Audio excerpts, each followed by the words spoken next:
Welcome to the program. Wes Bellamy is my guest. He is a public school teacher here in Charlottesville, Virginia, and a member of the Charlottesville City Council, where he currently serves as the vice mayor. Wes, welcome to the program. Thanks for having me. I really appreciate it. So much to talk about. Indeed. We're going to start with the issue that made some national headlines. Just a few months ago, you and fellow councilor Kristen Zakos Yes, sir. Came forward at a public event in Lee Park in downtown Charlottesville. Press conference. And you publicly called on the Robert E. Lee statue, which has been in downtown Charlottesville since 1924. You called on that to be taken down, or at the very least, to have a community discussion about why it's still there. Accurate. Why this monument to the U.S. Confederacy is still in place in a public park in a southern town. I want to get your thoughts about that. Sure. And speak as candidly as possible. And if you could begin, Wes, by sharing with us where that came from. Sure. Like, were you thinking about this issue when you were running for office? Did you have people come up to you? Sure. You know, where did this idea come from? Yeah, so the whole thing actually started back in 2013, I would say. I actually ran for city council back in 2013. As many people know, we ran and then we tied at the polls and lost by 4 votes. So I remember 2 weeks before the actual election day, we had a community cookout. I like to throw cookouts. So we had a community cookout at Lee Park where we invited a bunch of different people and said, hey, come on, have free hot dogs, hamburgers, so on and so forth. Well, it was after that cookout where I received a scolding of sorts from several different community leaders within our community who explained to me that how in, I would say for a lack of a better term, me not being aware of some of the history of the city of Charlottesville, how disrespectful it was to many people for me, an African-American candidate who a lot of people viewed as kind of the next generation or viewed as a person who's supposed to be bring about hope and change to the city. For me to have a cookout in a park in which African Americans and people of color knew that they were not to step foot in. So back in 2013. Because of the Confederate monument that's yeah, always well, been not just that, the history here in the city of Charlottesville. I mean, it was at that point where I got my history lesson from elders in the community who told me about how times in which they've had relatives have their faces slashed with knives for walking in that park, people being spat on for being in that park, how they knew that at nighttime you weren't supposed to walk by that park, and how dare I have a cookout talking about let's bring the community together in that park. So again, I heard that message very loud and clear from several people. Maybe the perfect location to do that. You know, I mean, that's another way of looking at it. Well, they didn't see it that way. But so it was then in which I started doing some research about the park, and we knew based on the laws that we currently had in the state that there was really nothing we could do about it. So I just said, hey, we won't do anything else there. At least I won't be leading anything else there. Well, March 10th came around, and Governor McAuliffe vetoed a bill that essentially stated, and he allowed for local issues to be dealt with on by different localities. And just to clarify, the bill was to prevent any Confederate statuary or monuments from being taken down. Right. And the governor vetoed that legislation. Right, based on a ruling from a judge in Danville, Virginia, who removed a Confederate emblem out of the courtroom. So when we got that information, my phone started blowing up, and it actually was a couple of teenagers who called me first and said, hey, have you been watching the news? And I'm thinking, well, aren't you supposed to be in school right now? Or school just ended, shouldn't you be doing homework or something? And I'm thinking to myself, okay, well, explain to me what happened. And they said, well, Governor McAuliffe just vetoed this bill, and if you want to look at moving the statue, you can. All of my friends have been talking about this in school today, and we already have 100 people sign this petition that we made at school. So I'm thinking, wow, that was quick. That was really, really quick. So I started researching it some more. Actually had a conversation with the governor, talked to some people in Richmond, found out what our actual options were. Kristen Zakos and I then had a conversation, and we talked about, you know, hey, well, what? Because she's brought this issue up before. She has brought this issue up before, yeah. Right. So then we kind of started talking about, well, what exactly could we do? What does this look like in regards to moving the statue? And we want to be clear. No one has ever said that we want to tear the statue down, that we want to desecrate the statue, nor do we want to disrespect the statue. But we would like to see it placed in somewhere in which it can get the proper respect that it deserves. And we currently believe that it's not a statue or a memorial that should be in the city of Charlottesville right now. So as we continue to do more research, I spoke with And would that go for, I don't mean to interrupt you. No, sure. Would that go for other Confederates, not just Lee? You're Right, saying that, right. that monuments that venerate, Yes. that celebrate Yes. the United States Confederacy Yes.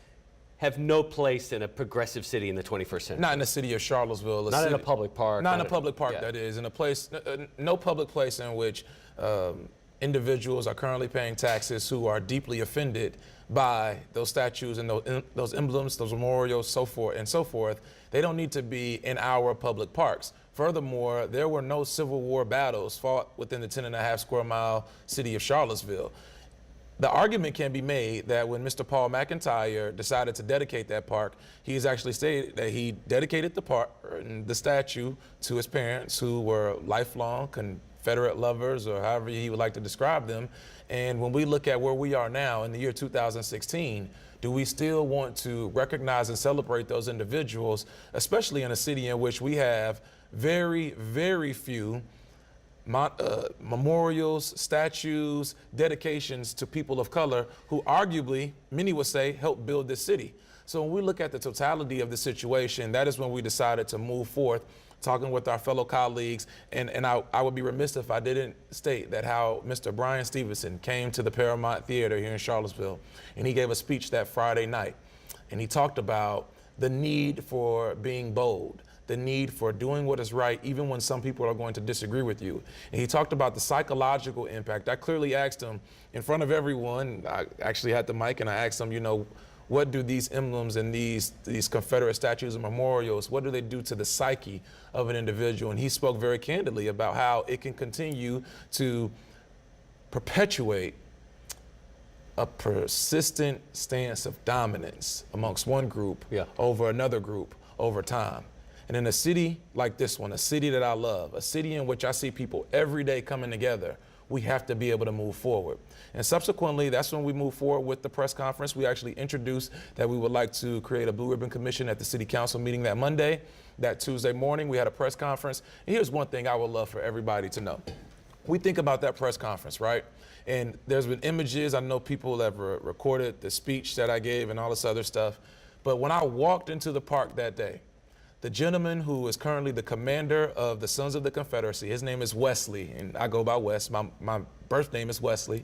And he walked up to me and he said, "Mr. Bellamy, my name is Wesley also. I just want to say that I respect your opinion. I have no problems or any issues with you. I actually like you.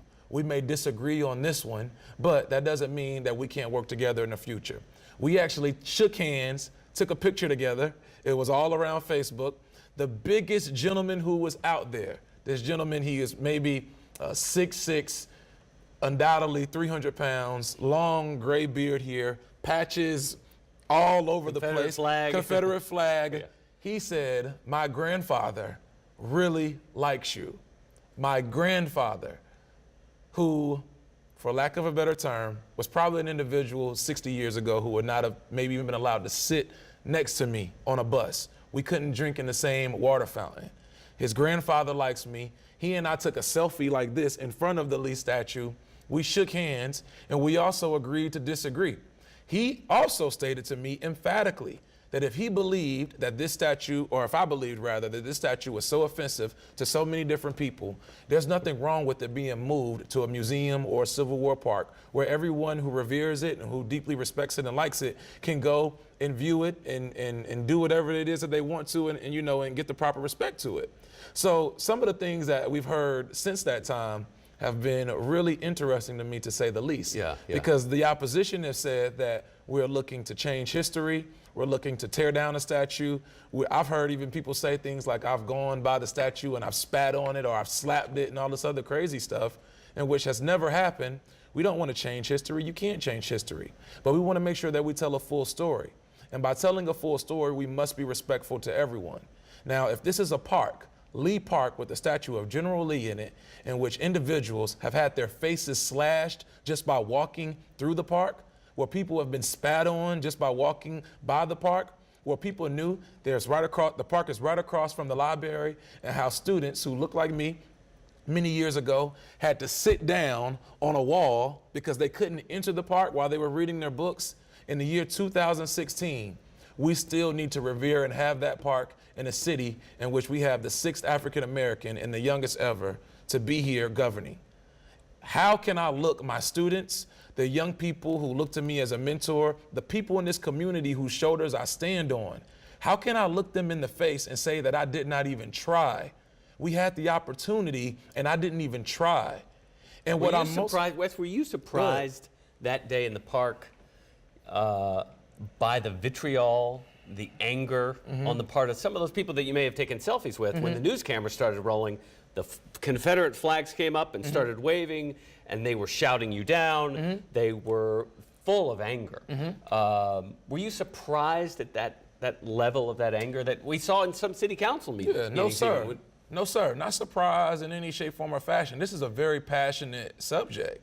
This is a topic in which many people feel very strongly about. And if an individual feels as if I am disrespecting their heritage, their ancestors, or whomever, they have the right to be able to speak how they want to in regards to defend their lineage, their heritage, their history. Right. They have the right to do so. So I wasn't surprised in any shape, form, or fashion. Now, I was pleasantly surprised with how many people came out in support of removing the statue, who were a wide range of age, as well as racial ethnicities and religions. We had a group of 8th graders come there who was maybe 15 or 20 8th graders who came in support of moving the statue, and they were very passionate about their belief that they want to create an inclusive city. That gives me promise. When I look at how the statue situation has kind of put people on two sides of the fence, quote unquote, and even looking back to the press conference, how the Confederate flaggers were all on this side and the individuals who were for removing or looking at something, a different alternative were on this side. The individuals on this side who were in favor of removing was almost double in the amount of those who wanted to stay. They weren't as vocal. No, they were not. But the numbers were there. Yeah. There's a lot of silent support. So what my job is now is that we've got the conversation started. And the Blue Ribbon Commission appointed by council has some experts on local history and this kind of stuff that are literally meeting weekly to tackle this issue, and they'll come forward, I think, later this year, October, They'll come November. forward in December. December. So they're slated to come before council in December and provide us with a recommendation. It's my hope that council will move forward with whatever they recommend. If they say move the statue, I'll live with it. If they say don't move the statue, I'll live with it. If they say keep the statue and change the name of the park, it'll be fine. If they say, hey, we need to put something else up in the park and we need to add other memorials and statues around the city, because they're not just tasked with looking at the Lee statue and the Jackson statue. Yeah, that's an important point. Right, Yeah. they're tasked at looking at the city as a whole and how we view and deal with issues of race, memorials, and statues. And how we tell stories about the past in public spaces. Correct. And there's experts who deal with this stuff every day. Yeah. And at the very least, hopefully this commission will come forward with a recommendation for some signage and more memorials and statues for all the hidden history. Oh, yeah. And the stories that haven't been told. Yes, you're exactly right. And when I think about when I've gone to some of these meetings, one of the things that I'm most proud of is the fact that when you look at the individuals who came to the council meetings back in April or May and who were viciously fighting for us to not move the statues, to not touch the statues, how their minds have now been opened and they have been hearing and actively and openly receiving the thoughts and perspectives of others and how these statues, these memorials, and these symbols make other people feel. That there in itself is a win. By my own account, I can say that I've also now understood why so many people have been passionate about this issue. This is literally their history, their lineage. These are their ancestors. The same Passionate way about defending and keeping them. Yes, defending and keeping them. The same way that I would feel when I say, hey, you know, my people who look like me 200 years ago, we were more than just slaves. Well, a lot of people are now explaining to me, hey, we were more than just slave owners. And this conversation is actually getting started. It may not have started in the way in which we wanted to because we had to rip the Band-Aid off, but look at where we are now. We're moving forward as a community, as a state, some would say. And that there in itself is a win. If nothing else happens, people are talking. How can you be upset about that? Good stuff. We're talking with Wes Bellamy. We'll take a quick break. There's more when we get back.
Welcome back. Wes Bellamy is my guest. He is the Vice Mayor of the city of Charlottesville and a public school teacher.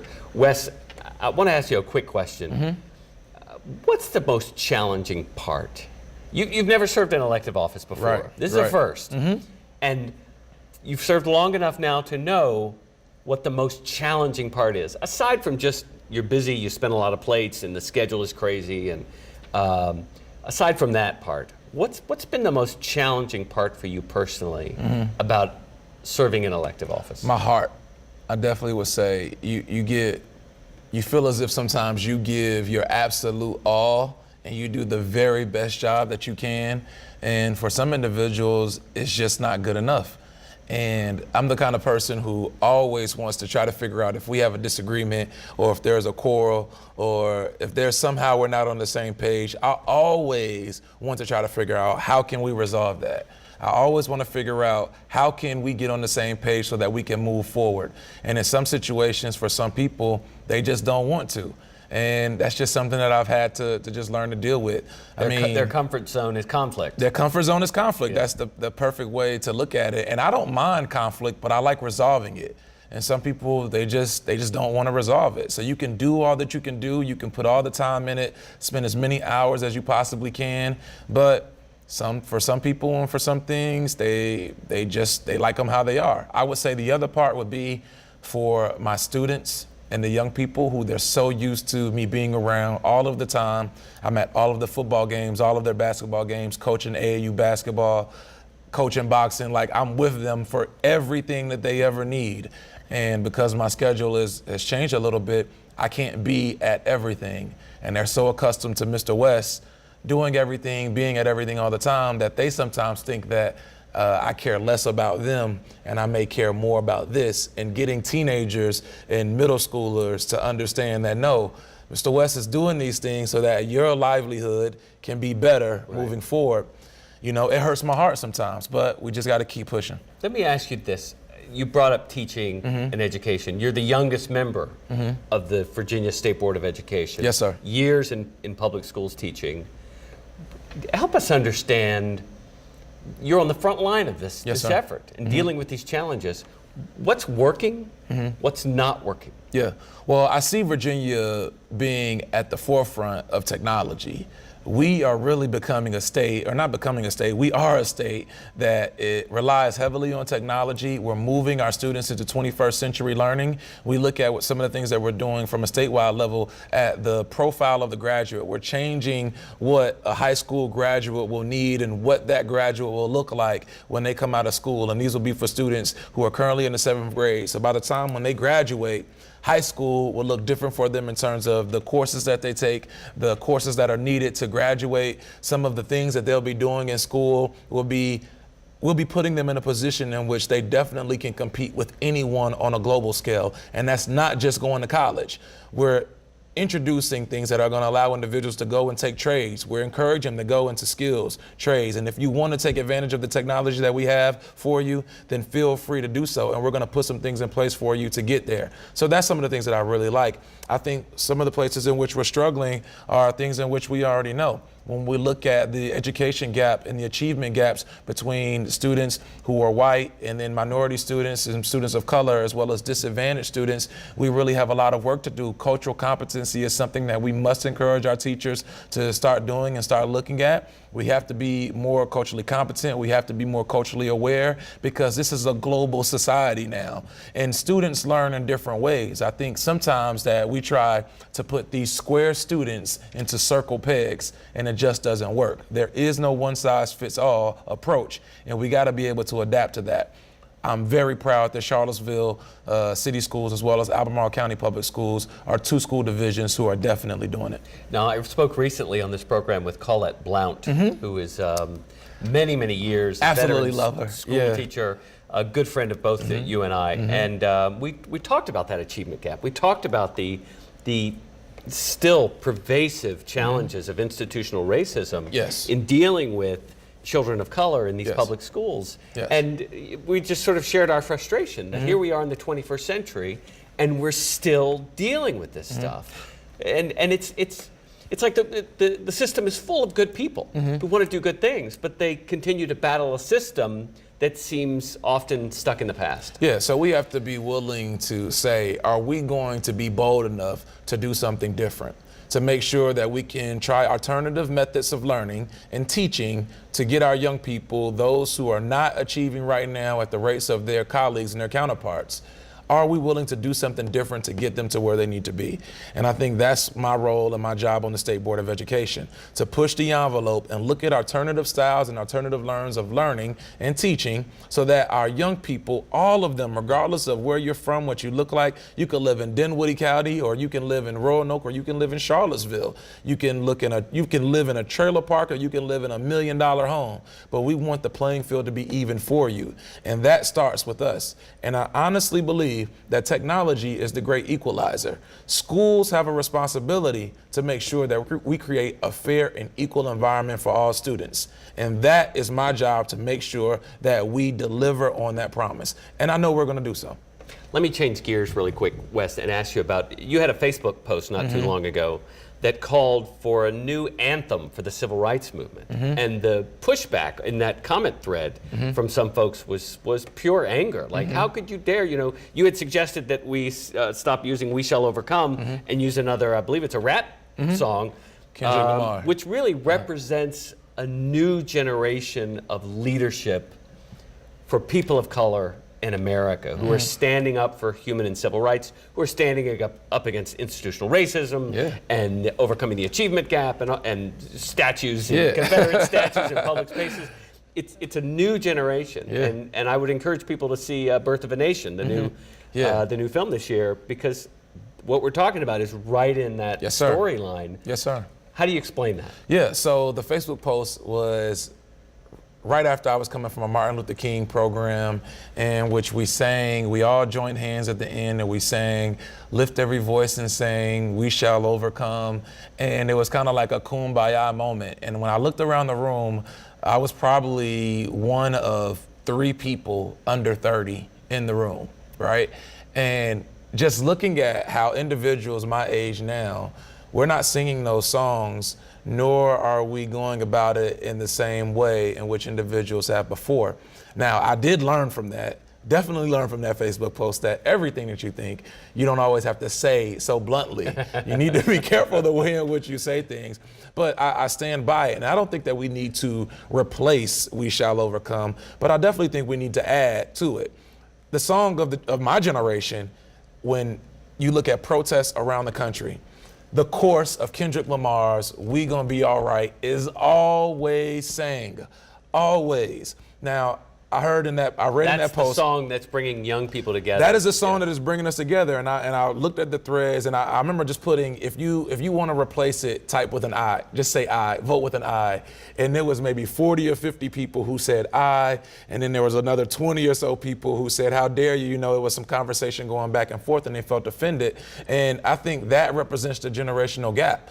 Younger individuals like myself, we need to make sure that we respect those who paved the way for us. And if we disrespect them in any shape, form, or fashion, we need to make that right. But younger people also have to understand that we have to tote our own fire right now. And that is what we're doing. We do not go about things the same way as those before us. We seem to be a lot more vocal. We seem to use technology to galvanize each other, and we want to go about that right. But there's still a lot of lessons that we can learn from our elders. And I want our elders to understand that we're not disrespecting them. But they often say that they want new leaders and they need us to be able to carry the torch. Now, when we grab the torch and we say that this is what we want to do because you all have graciously passed it to us, support us. Respect us. Give us the same amount of respect that you wanted when you were fighting for the same civil liberties, because this fight is still the same. And together, together, we can do a lot more. You know, as an individual finger, I can wave it this way and that way, but as a fist, as a strong fist, we can knock out systemic oppression. I firmly believe that. And hey, like Kendrick says, we're gonna be all right. And more often than not, leadership is not given, it's taken. Unfortunately, you're absolutely right. Yeah, I know firsthand. And you need to seize the moment. Have to seize the moment. I mean, when I look at, people around the state that have asked me to do different things, and I don't think this should be a monolithic. I always say we shouldn't have kind of like a singular leader. We have multiple leaders. There's multiple people who can do different things. And again, together we can achieve a lot more than we can as individuals. And I believe that that's where we're going. I'm honored and I feel very blessed to be the youngest appointed State Board of Education member and the youngest elected official in the city of Charlottesville and all these other accolades, blah, blah, blah, yada, yada, yada. But that means nothing if our people don't move forward. And when I say our people, black, white, Hindu, brown, yellow, green, young and old, rich or poor, if our people as a human race don't move forward when I'm done, then all of these accolades are for nothing. And it is my responsibility to my daughters, my wife, my students, my mentees, and everyone else who, when I look in their eye and I say, I got your back, to keep pushing, regardless of the pushback, regardless of what anybody else says. We got to do what's right. Thank you, Wes, very much. Thanks for having me. This is the Charlottesville Anderson Cooper, man. Thank you for having me. Wes Bellamy is the Vice Mayor of the city of Charlottesville and a public school teacher. You can find the complete archive of our program online at mediaandcitizenship.org. Have a terrific week, and y'all be good to each other.